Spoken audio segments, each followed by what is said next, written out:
And for you all in the virtual realm, you can enter this in the chat, and I'm going to try to collate it somehow and maybe present it tomorrow at the plenary. 2020. 2020 was a hard year. It was especially hard for marginalized people. It exposed the inequities we have in our nation and throughout the world. 2020 was especially impactful for me. On a sunny afternoon, 3 days after the murder of George Floyd, I sat on a bench. I tuned in to a listening post that was put on by our G&E office. On that post, I listened to colleagues of color. Some of them I knew, others I didn't, tell stories of bias, microaggressions, and discrimination that they encountered, both at the University of Iowa and throughout their careers. These stories were painful, but these stories also gave my story a voice, my story as a woman in medicine, a woman in science. And it set me on a journey to figure out what these inequities were and what I might do about them. And I'm going to invite you today on this journey. A review of terms. Diversity. It's about differences. Age, ability, race, sex, gender. Equity is about raising everyone up to the same level by giving them resources or education so that we can have equal participation. Inclusion is about welcoming diversity, people from different backgrounds, to your organization, your team. It's about making them feel comfortable, giving them opportunities to advance and participate. Race also requires a definition. Race is a social construct. There's no biologic basis to race. Race is broad and overlapping, and it risks obscuring intergroup differences. So why am I up here? Why am I up here talking about race? With all its misconceptions and its flaws.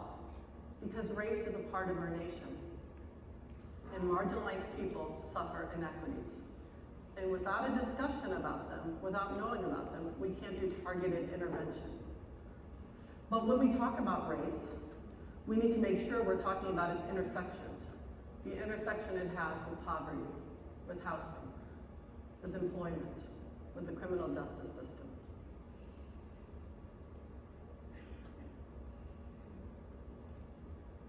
We as a nation are becoming more diverse. For those under the age of 18, the majority are people of color. And in just 10 short years, 2030, we will have grown by 18.6 million, and we're going to be older. There are going to be 130,000 of us older than the age of 100. It's a lot.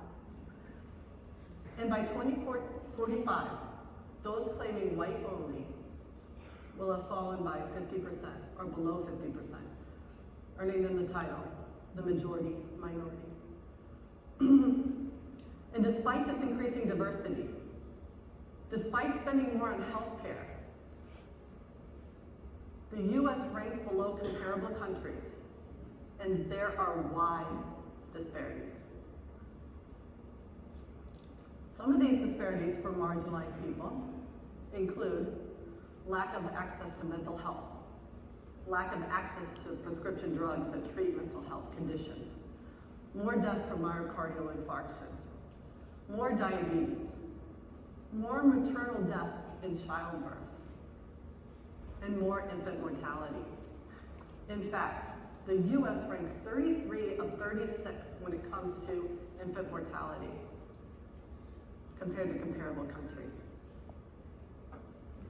And where does this lead us? No place good. Our mortality as a nation exceeds that of comparable countries, and the gap is widening. Why do these exist? It's complex, and the answer is not within the scope of this short talk. I will touch on a central reason, and that is structural racism. Structural racism and its legacies continue to affect the distribution of equitable health care. Structural racism is based on long-standing practices that affect many sectors of our society, 5 of which are located on this slide. Redlining concentrated people of color in areas of poverty. These were served by under-resourced schools, high crime rates, low economic opportunities, and poor and inferior access to health care. As you can see, these are mutually reinforcing, and it's hard to break out of the cycle. So now I'm going to shift and talk about burn care. What inequities do we have in the care we give, and what can we do about them as providers, as leaders in our field? The literature points us to 5 areas of focus. In developing this framework, I borrowed extensively from our work done by our surgical colleagues and from work done by you, all you in the audience. In the next several slides, I'll go over each of these areas. The first one involves upstream factors. These are also known as social determinants of health. They are the conditions where people live, learn, work, and play that can affect both healthcare and wellness. These are far from immutable for us.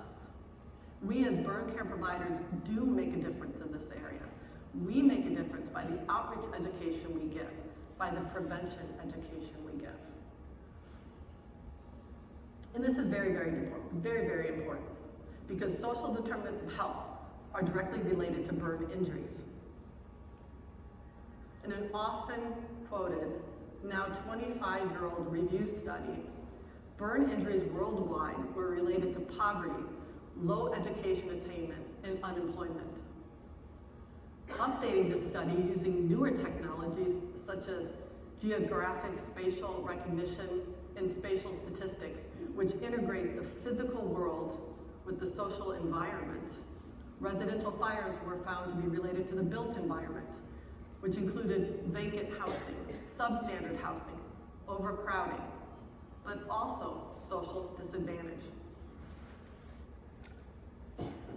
And while it's true, burn injuries are going down per capita, as shown by this study involving 2,000 emergency room visits, it's not true for all races and ethnicities.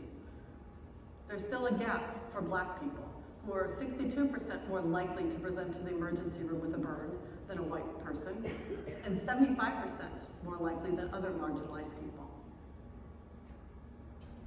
This also extends to children suffering burns at home. This is from a study looking at over 7,000 children.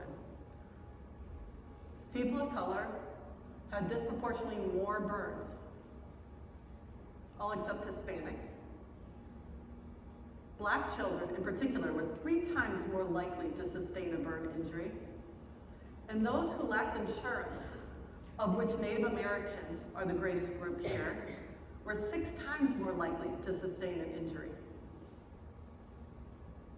And there's an access problem. 50 to 75% of burns are treated outside verified burn centers. As the heat map shows on the left, the red hues indicate lack of access to a burn center. When we factor in on the right the non-verified burn centers, this improves. But there's still 3 million people who live 300 miles or more from a burn center. And there's 20 million people who lack burn bed availability. And there's regional differences in that. The second area of focus is patient factors. Patients of color present with more comorbidities, and these are often more advanced. These lead to more mortality in burn patients. Now, while there's not a lot we can do about comorbidities, we can certainly work to improve patient-provider relationships. We can do this by asking about and finding ways to meet cultural customs and preferences. Some of these include lack of acceptance of mental health, wound care preferences, and the role of the family and the community in making decisions. We can also recognize that patients who don't speak English as their first language may have a lot lost in translation, and we need to work harder on those relationships. And finally, marginalized people trust less, and these relationships do take some time to also create and become therapeutic.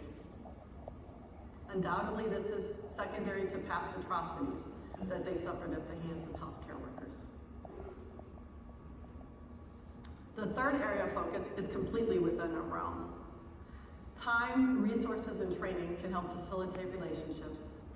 On the other hand, implicit bias or unconscious bias and lack of cultural humility can destroy that therapeutic relationship. In fact, a third of marginalized people feel discrimination when encountering the healthcare system, and another 22% fear it. This is not unlike our surgical residents who report 23% of the time experiencing discrimination, but it varies widely based on sex, race, and ethnicity, as you can see in the bubble. And implicit care still is problematic in healthcare. It leads to unjust and unfair care. The fourth area of focus is quality. Protocols, registries, burn, and central quality committees help improve care for all. They help us improve care by tracking, trending, and monitoring complications and mortality. These systems have shown disparities and differences. People of color form more hypertrophic scarring. Now, the incidence varies widely. One of the reasons for this are the lack of studies, and the studies that exist tend to be shorter in duration, more subjective, and not diverse. In one recent prospective study that enrolled 80% whites, Asians were 50% more likely to form hypertrophic scarring, and Blacks and Hispanics were 80%. Another area of focus, or that needs focus, is in contractures. In a study that looked at nearly 3,000 adults and children, Blacks and Hispanics were found to have more contractures at discharge than whites. This was not replicated in two other similarly sized studies, and so it needs more research. And finally, a study that involved over 130,000 patients found that patients of color suffered more complications than whites during their inpatient stay. Blacks in particular were 37% more likely to die from their injuries, and those without insurance were 30%.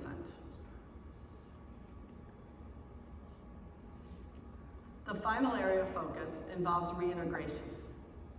Leaving the burn unit and re-entering the public and the community can be a hard time for many patients. Those patients who do not have resources, who do not have support, can suffer disproportionately. Referring them to community agencies can be a lifeline.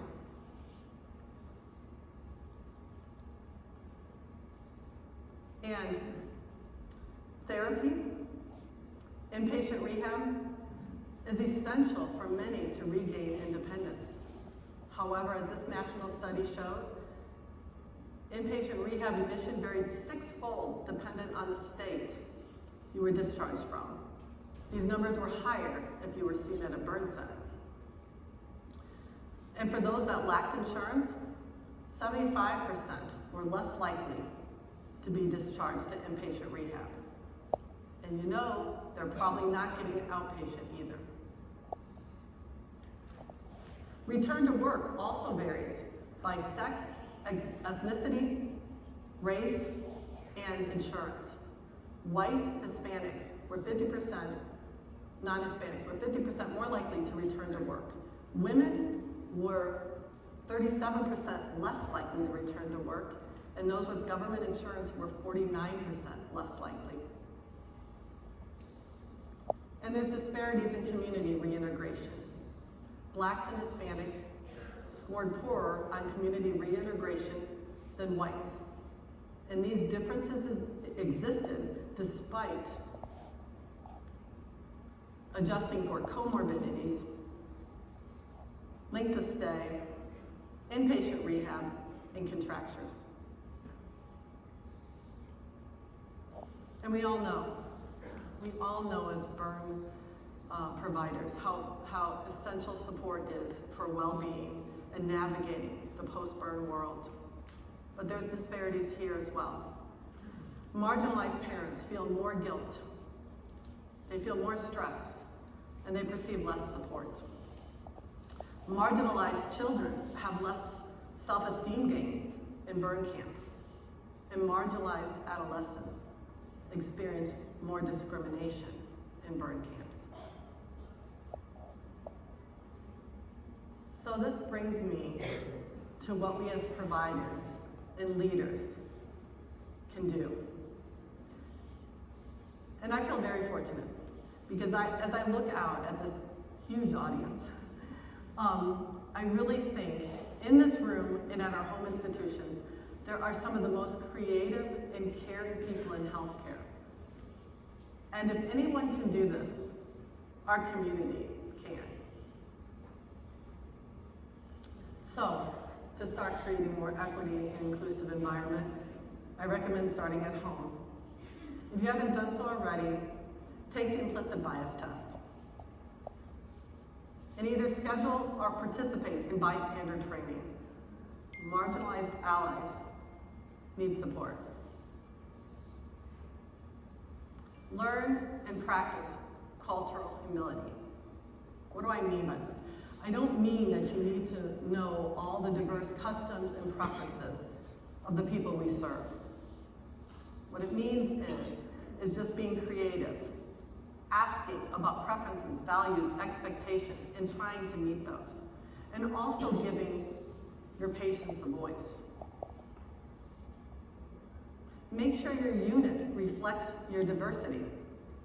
This includes your walls, your products, your panels, and your support programs. Be a patient advocate. Find out what your patient needs and find creative ways to address that. Bolster your community interactions. Know your community agencies and support services. And continue researching. Continue research. Research, research, research. It's very important. It's the only way we advance. Find out more about these disparities and what we can do about them. But do not become part of the problem. Do not continue the division. Do not use race as a proxy to genetics. Make sure you're also including some conceptual factors, such as socioeconomics. And continue to attract bright and diverse minds to healthcare. When you can, participate in home STEM activities. They say most of the decisions are made in middle school. Participate in national pipeline activities.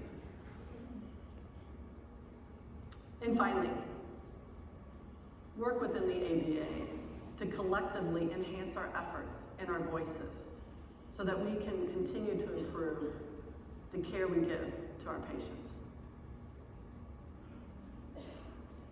I'm going to circle back to this question that I posed at the beginning. How can you be an agent of change? Please take a few moments to enter it in the text or the chat for you virtual members. The other thing is we have a wonderful opportunity to communicate with each other on AmeriBurn. This is a 20-minute talk, but this is a subject that should continue as we leave the ABA. And so feel free to contribute to the chat also on my AmeriBurn. I will answer any questions.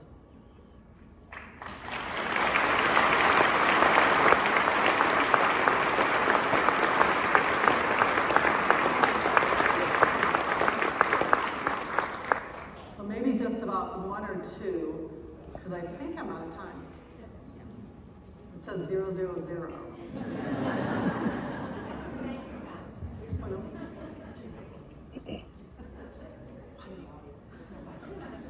Oh, there's no mics? Oh, okay. So maybe I will stay up on stage. I'll be up here. You can find me, or find me at any time during the conference. Say hi. We can have a chat. But I'm going to dismiss everyone now to go to the exhibit hall. Please enjoy this week. Meet someone new.